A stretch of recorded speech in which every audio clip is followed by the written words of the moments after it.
Namaskar, good morning. You are watching Rajya Sabha Television. I'm Smriti Rastogi with Breakfast News. Let's begin the bulletin with the headlines. Mineral Laws Amendment Bill and Insolvency and Bankruptcy Code Second Amendment Bill listed for consideration and passing in Lok Sabha. House to also take up discussion and voting on the demands for grants for 3 ministries. Private members' business in both the houses of the parliament.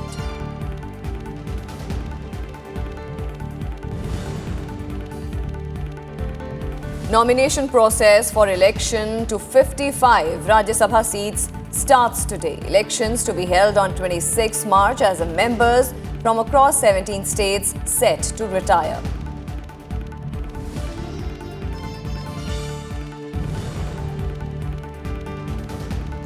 Government says taking all necessary steps to deal with coronavirus. No shortage of medicines. Delhi government shuts all primary schools till 31st of March, suspends biometric attendance system in offices. India to start evacuating its citizens from Iran. Prime Minister Narendra Modi's visit to Brussels postponed.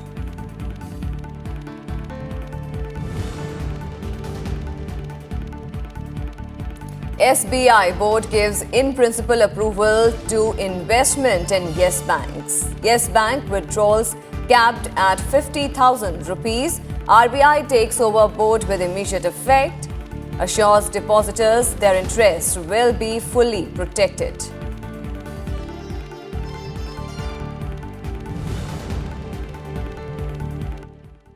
Nirbhaya case convicts to be executed on March 20th at 5:30 a.m. Delhi court issues 4th death warrant.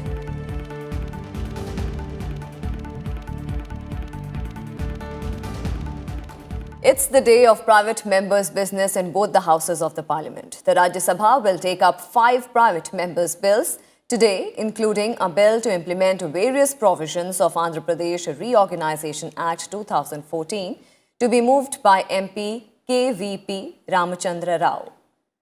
Bill on population policy and uncontrolled migration of rural population to cities to be moved by MP Vijay Pal Singh Tomar. MP Rakesh Sinha will move a bill seeking to merge the National Commission for Minorities with the National Human Rights Commission. MP Sanjay Singh will move a bill aimed to make more stringent laws against asset violence. And MP Chaya Verma will move a bill related to vacant posts in most of the government departments. And Finance Minister Nirmala Sitharaman will lay on the table a statement showing the supplementary demands for grants 2019-20. And Lok Sabha is slated to take up a number of bills today in the first half of the session. The Mineral Laws Amendment Bill 2020 is also listed for consideration and passing.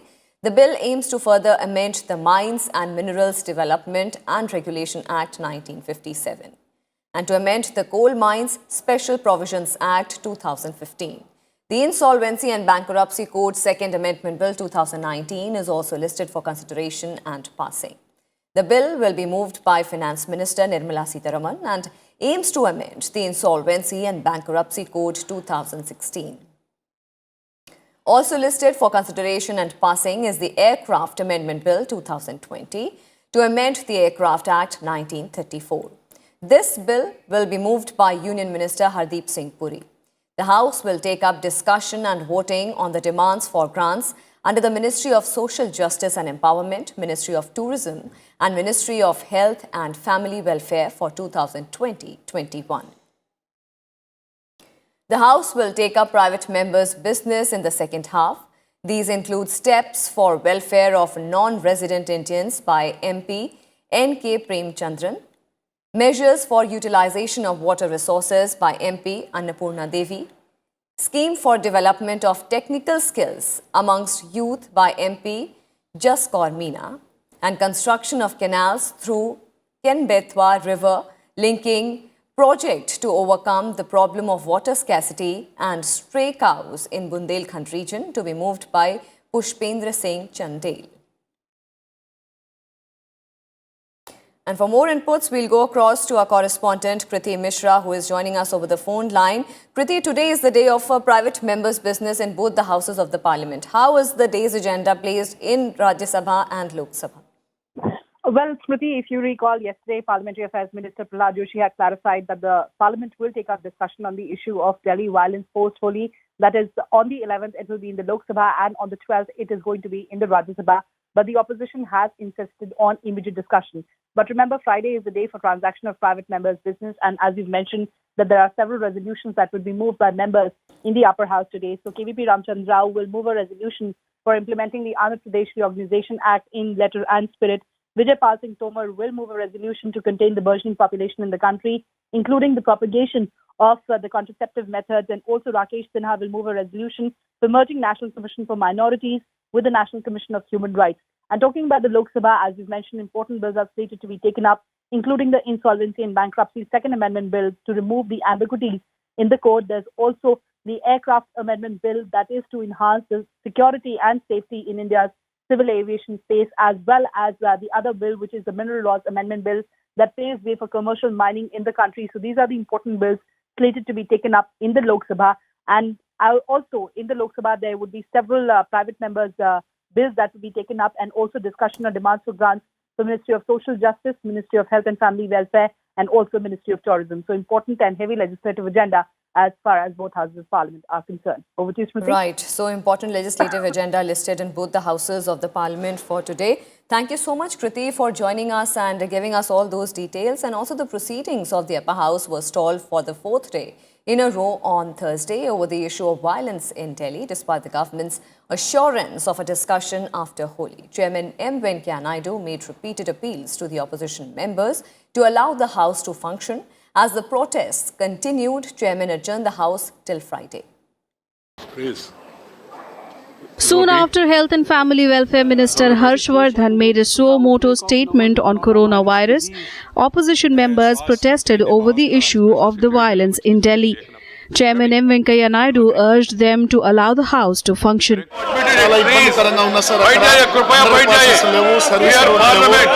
are House of Elders. We should not allow this sort of thing to happen in the House. The chairman also warned that members whose 0-hour notices have been accepted but do not raise it despite being present in the House will not be given another chance during the remaining period of the current session. Member who has given a notice, which is admitted, who is present in the House and do not raise the issue, I will not give him opportunity again this session. That's what I have said. How can anybody have objection to that? Amid the din, several members tried to make 0-hour submissions. At noon, the chairman urged protesting members to take up question hour and uphold the rights of the other members to seek answers from the government. If you don't want question hour which belongs to members, they want to raise questions and get answers. People coming to the well of the House and shouting slogans, not allowing the House to function, depriving the members and also the people of the country to get information on very important issues, As the disruptions continued, the chairman adjourned the House till Friday. Kriti Mishra's report for Rajya Sabha TV. And the Lok Sabha on Thursday suspended 7 Congress members for the remaining period of the budget session over misconduct and disregard for House rules after they snatched papers from the Speaker's table. As soon as the House reassembled at 3 p.m. following an adjournment, Meenakshi Lekhi, who was presiding over the House, named Gaurav Gogoi, T.N. Pratapan, Dean Kuriakose, Manika Tagore, Raj Mohan Unitan, Beni Behnan and Gurjeet Singh Aujla. Once a member is named by the chair, he or she cannot attend the House for that day. All 7 members were suspended under Rule 374. माननीय सदस्यगण, आज दोपहर 2 बजे सदन में जब मत संख्या 13 तथा 14 पर चर्चा की शुरुआत हुई, तब कुछ सदस्यों ने सभा की कार्रवाई से संबंधित कागज अध्यक्ष पीठ से बलपूर्वक छीन लिए। और उछाले गए। संसदीय इतिहास में ऐसा दुर्भाग्यपूर्ण आचरण संभवतः पहली बार हुआ है जब अध्यक्ष पीठ के पटल से कार्रवाई से संबंधित पत्र छीने गए। मैं इस आचरण की घोर निंदा करती हूं और प्रक्रिया नियमों के नियम 374 के अंतर्गत निम्नलिखित सदस्यों को नामित करती हूं। And earlier in the day, the BJD leader Bhartruhari Mehtab said that disrupting proceedings of the Lok Sabha does not bring credit to anyone. He added, Speaker Om Birla is saddened by the behavior of some members.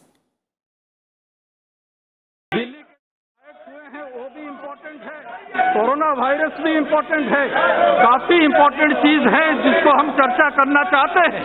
तो Delhi right के बारे में भी चर्चा हो और corona virus के भी बारे में चर्चा हो, प्रॉपर नोटिस दिया जाए, उस हिसाब से चर्चा करने की अनुमति हाउस को मिलेगी। मैं ये बात फिर दोहराना चाहता हूँ कि स्पीकर यहाँ के कार्रवाई को लेकर काफी दुखी हैं, पूरा देश दुखी है जिस तरह हाउस डिस्टर्ब हो रहा है। इसलिए मैं आपसे निवेदन करता हूं, अपने चेयर को जाइए और अपनी बात क्वेश्चन आवर फंक्शन करने के लिए अलाउ करें। Meanwhile, Parliamentary Affairs Minister Prahlad Joshi said 3/4 of the House wants the House to function smoothly. 3/4 of the members want that House should run and the question hour should go on. And the people who, from last 70 years, people who are people who are the root for this division in this society, they are the Congress people. And how many days the riots took place during their time, they should understand. Now government within 24 hours, whatever action was to be taken, it is taken, and government is ready to discuss on the issue of Delhi unfortunate incidents on 11th in this House. Earlier, the House was adjourned till 12 noon and later till 2 o'clock amidst protest by the opposition parties over Delhi violence. At 3 p.m., Meenakshi Lekhi asked 7 members to leave Lok Sabha chambers immediately and then adjourn the House for the day.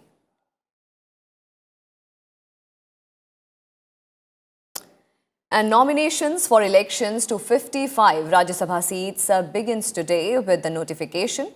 The last date for filling of nominations is 13th of March, while the scrutiny of nominations will be carried out on 16th of March. Last date for withdrawal of candidature is 18th of March. Polling will be held on 26th of March. 55 seats in the 245-member Rajya Sabha are falling vacant in April, as members from across 17 states are set to retire. They include 7 members from Maharashtra, 6 from Tamil Nadu, 4 each from Karnataka, Andhra Pradesh and Gujarat. 5 members from Bihar and West Bengal are retiring, 3 each from Madhya Pradesh and Rajasthan, 2 from Jharkhand, Chhattisgarh, Telangana and Haryana, and 1 each from Meghalaya and Himachal Pradesh. Tenure of nominated member KTS Tulsi has already ended on 24th of February. A Rajya Sabha member will be elected to the Committee on Official Languages on 17th of March. A motion in this regard was accepted by the Upper House on Wednesday. March 6th is the last date for filling nominations for the same. The last date for withdrawal of nominations will be March 12th. The election will be held on March 17th between 11 a.m. and 2 p.m. in room number 63 of Parliament House. And with that, we'll slip into a very quick break. More news and updates on the other side. Stay with us. Welcome back. Delhi's Patiala House Court on Thursday announced a fresh date for the execution of 4 convicts in the Nirbhaya gang rape and murder case. All 4 convicts will now be hanged on March 20th at 5:30 a.m. The Delhi government had moved the court on Wednesday seeking a fresh date for the execution after President Ram Nath Kovind rejected the mercy petition of convict Pawan Gupta. With this, the convicts have all exhausted their legal remedies. The court had on Monday deferred till further order the hanging of the convicts that was scheduled for Tuesday. The execution of their death warrants has been deferred thrice so far due to delays in exhausting legal remedies. All the convicts in the case are to be hanged together. And hours after the RBI placed the capital-starved Yes Bank under the moratorium, the SBI board gave in-principle approval to explore investment opportunity in the bank. The Central Board of SBI discussed the matter at the meeting on Thursday. Earlier in the day, RBI capped deposit withdrawals from the bank at 50,000 rupees per account for a month, assuring the depositors that their interest will be fully protected. In a notification, RBI said that the financial position of Yes Bank has undergone a steady decline due to the inability to raise capital to address potential loan losses and resultant downgrades. With this move, Yes Bank will not be able to grant or renew any loan or advance, make any investment, incur any liability or agree to disburse any payment. The board of the bank has been superseded for a period of 30 days with former CFO of State Bank of India, Prashant Kumar, appointed as the administrator. And Vice President M. Venkaiah Naidu on Thursday expressed happiness over the Indian Institutes of Technology, Mumbai and Delhi being ranked among the world's top 50 engineering and technology institutions. He also expressed happiness on IITs Kharagpur, Madras and Kanpur being listed in the top 100 institutions. The Vice President congratulated the management, faculty and students of these institutions for their achievement. As per the QS World Rankings, IIT Bombay has been ranked 44th, IIT Delhi 47th, while IIT Kharagpur and IIT Madras and IIT Kanpur are at 86th, 88th and 96th positions respectively. And now the news on the coronavirus situation. One more case of coronavirus was reported on Thursday in Ghaziabad in the National Capital Region. This takes the number of affected persons in India to 30. The figure had taken a jump from Wednesday with a group of 16 Italian tourists testing positive for the virus. The rising number of cases has pushed the Delhi government to shut the primary schools till 31st of March. A similar decision is likely for the secondary section once the exams are over.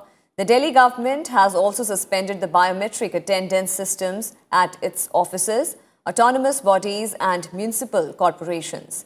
Meanwhile, the Manipur government has also suspended the biometric attendance system.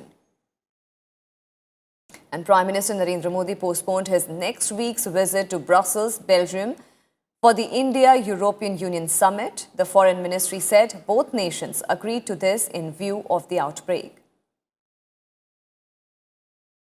Meanwhile, the Ministry of Home Affairs on March 5th issued an alert for 6 states with an advisory on the do's and don'ts to stop the spread of the disease.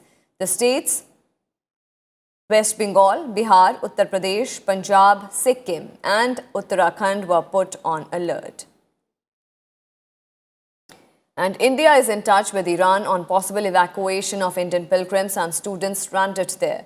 Hundreds of Indians, including fishermen and students, are stranded in Iran, where coronavirus is spreading fast. Nearly 1,000 people have been infected in Iran and more than 100 are dead. External Affairs Minister S. Jaishankar has said that an Indian medical team will reach Iran and that authorities are working on the logistics for the return of the Indians. Meanwhile, the government has assured that there is no shortage of raw ingredients or medicines. Minister for Chemicals and Fertilizers, D.V. Sadanand Gowda, has said on Thursday that the centre has taken various initiatives to tackle the challenge posed by the outbreak.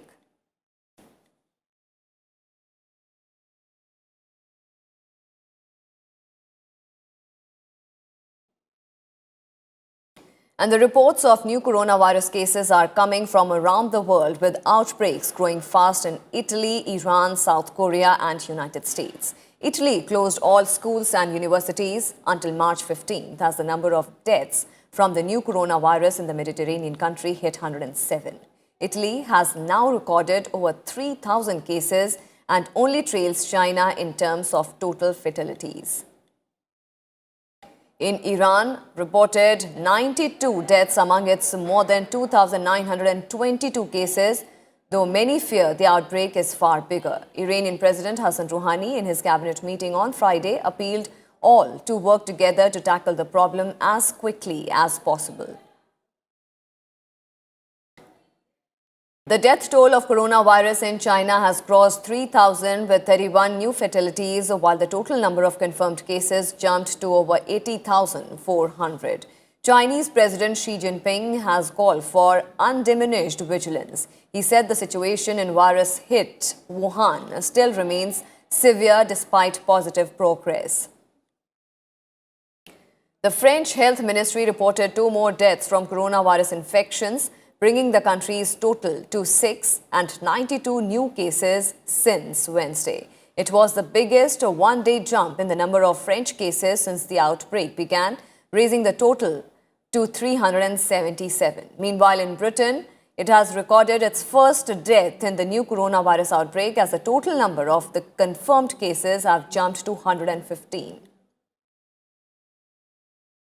Meanwhile, the World Health Organization warned that too many countries were not taking all the steps needed to fight the spread of the deadly new coronavirus. WHO chief said that he was concerned that a long list of countries were not showing the level of political commitment needed to match the level of the threat we all face. More than 95,000 people have been infected and over 3,200 have died worldwide from the virus, which by Thursday had reached more than 80 countries and territories.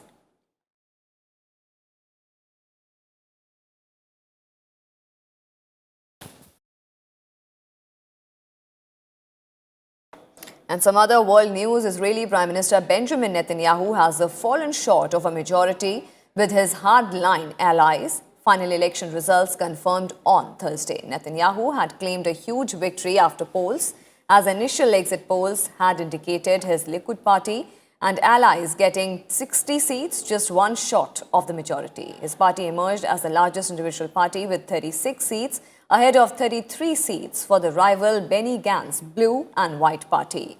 But with his smaller allies, Netanyahu's right-wing bloc captured just 58 seats, which is short of the 61-seat majority. Although Netanyahu's Likud had a much better performance than in September, the final results have still not resolved the political crisis in the country.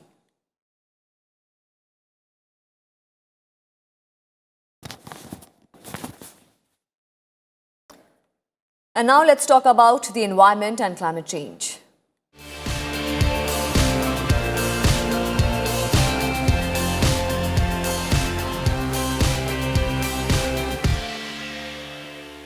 European Commission's draft of new climate law mandates EU members to achieve climate neutrality, net zero greenhouse emissions by 2050.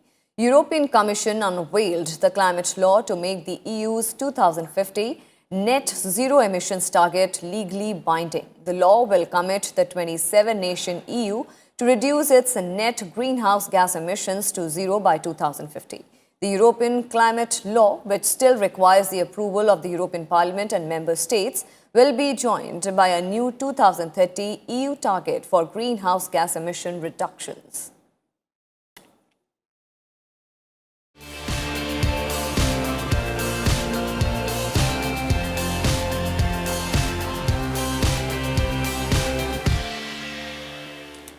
And that's all we have for you in this edition. Thank you for watching. Namaskar.